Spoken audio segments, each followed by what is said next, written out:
आज इस पानीपत के मोगली से आपको बिजनेस लेसन भी सिखाऊंगा और जीवन के लेसन भी सिखाऊंगा। आज बताऊंगा अपने भाले से भारत का नाम रोशन करने वाले नीरज चोपड़ा की लाइफ जर्नी। पहले एशियन थे जिन्होंने ओलंपिक में गोल्ड मेडल जीता, world championship gold medal javelin के अंदर, India only Olympic champion in track and field, major Dhyan Chand Khel Ratna award, Padmashri awardee.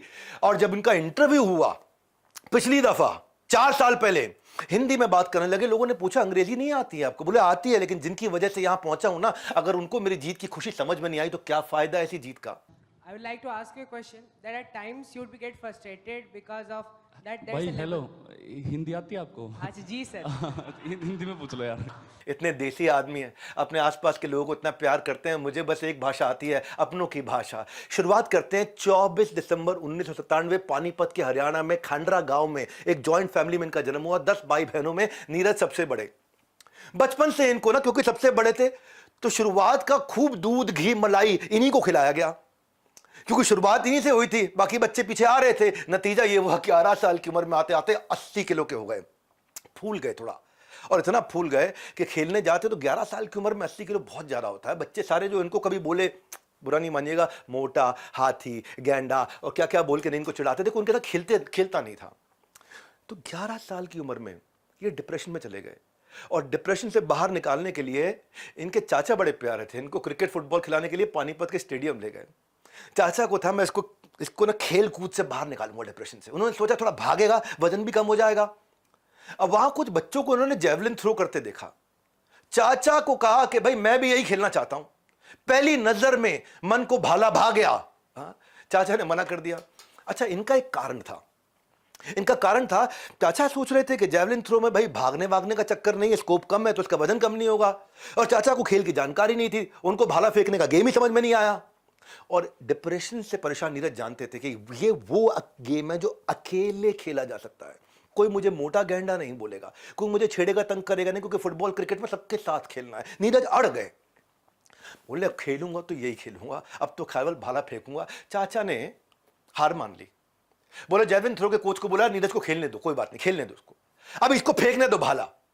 हालांकि समझ में नहीं आया कि क्या होता है भाला। कोच ने मौका तो दिया, पर नीरज इतने मोटे थे कि जेवलिन उठा ही नहीं पाए।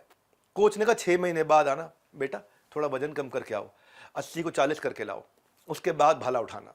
उन्होंने कोच से 1 हफ्ते का समय मांगा। पूरा 6 महीना नहीं, 1 हफ्ता, 26 हफ्ते नहीं, 1 हफ्ता। घर वापस जाकर के प्रैक्टिस के लिए जेवलिन खरीदने की कोशिश करी। पिताजी को, चाचा जी को, चाची जी को, माता जी को, सबको रिक्वेस्ट किया कि जेवलिन आ रहा 11,000 रुपए का।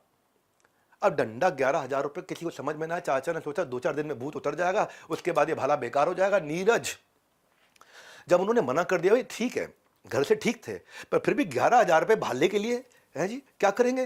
तो लेकिन नीरज निराश नहीं हुए। नीरज ने कहा कोई बात नहीं। अगले दिन सुबह उठे, गांव चले गए। गांव में जाकर के लकड़ी डंडे ढूंढने लगे, अलग अलग डंडे ढूंढने लगे।